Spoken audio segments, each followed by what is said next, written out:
తిరుమల వైకుంఠ ద్వార దర్శనాల్లో సామాన్య భక్తులకు ఎక్కువ ప్రాధాన్యత ఇస్తామన్నారు టీటీడీ ఈవో అనిల్ కుమార్ సింఘాల్. 182 గంటల దర్శన సమయంలో 164 గంటలు సామాన్య భక్తులకే కేటాయించామన్నారు.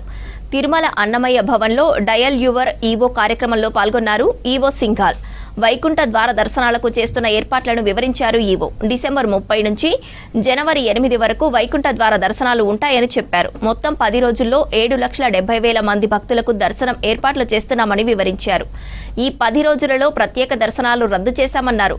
స్వయంగా వచ్చే ప్రోటోకాల్ ప్రముఖులకు మాత్రమే దర్శనం ఉంటుందని చెప్పారు ఈవో. కార్యక్రమంలో టీటీడీ అదనపు ఈవో వెంకయ్య చౌదరి, సివిఎస్ఓ మురళీకృష్ణ అధికారులు పాల్గొన్నారు.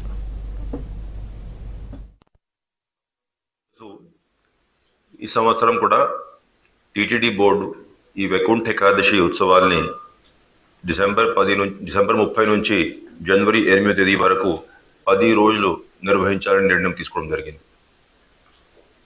అయితే గత సంవత్సరాలు ఉన్నటువంటి ఏదైతే ఎక్స్పీరియన్స్ అనుభవాలు ఉన్నాయో దాని దృష్ట్యా టీటీడీ బోర్డు ఒక ప్రత్యేకమైనటువంటి సమావేశం ఏర్పాటు చేసుకొని ఏ విధంగా ఏర్పాటు చేస్తే భక్తులందరికీ మేలు జరుగుతుంది, ఎక్కడ కూడా ఇబ్బంది లేకుండా భక్తులందరికీ స్వామివారి దర్శనాలు అదేవిధంగా వైకుంఠ ద్వార దర్శనాలు ఏర్పాటు చేసుకోవచ్చు, దాని మీద చాలా విస్తృతంగా చర్చించి కొన్ని నిర్ణయాలు తీసుకోవడం జరిగింది.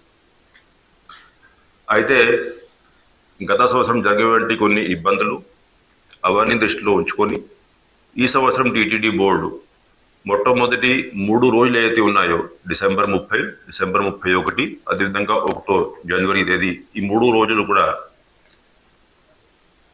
ఈ డిప్ ద్వారా ముందుగా ఒక అప్లికేషన్స్ తీసుకొని భక్తులందరికీ ఈ డిప్ ద్వారా టోకన్లు జారీ చేసుకున్నట్లయితే ఎవరు కూడా 20-30 గంటలు ఇక్కడ వెయిట్ చేసేటువంటి అవసరం ఉండదు. అట్లా చేసుకున్నట్లయితే కొంతమందికి దాదాపు 1,70,000 మందికి ఇట్లాగా మనం దర్శనం చేయించే పరిస్థితి ఏర్పడుతుంది. అది కాకుండా మిగతా 7 రోజులు అయితే ఉన్నాయో ఎవరికి ఇబ్బంది లేకుండా సామాన్య భక్తులకి నేరుగానే సర్వదర్శన పద్ధతిలో దర్శనం చేయించగలిగితే బాగుంటుందనే అభిప్రాయానికి రావడం జరిగింది. 5 రోజుల పాటు భక్తులందరికీ ఈ డిప్ల కోసం రిజిస్ట్రేషన్ ఫెసిలిటీ కల్పించడం జరిగింది. దాదాపు 25 లక్షల మంది భక్తులు దీనికి రిజిస్ట్రేషన్ చేసుకున్నారు. 1,70,000 మందికి ఈ డిప్ల ద్వారా ఎవరెవరికి అయితే ఈ టికెట్స్ ఈ టోకన్లు అందాయో వాళ్ళందరికీ కూడా తెలియజేయడం జరిగింది.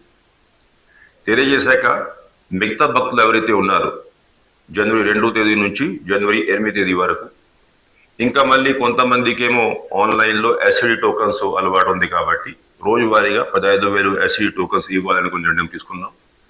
అదేవిధంగా శ్రీవాణి ట్రస్ట్ టోకన్స్ కూడా దాదాపు రోజువారీగా 1,000 టోకన్లు ఇస్తే కొంతమంది భక్తులు వచ్చి ఆ శ్రీవాణి టోకన్ తీసుకొని దర్శనం చేసుకోవడానికి అవకాశం కల్పించడం జరిగింది.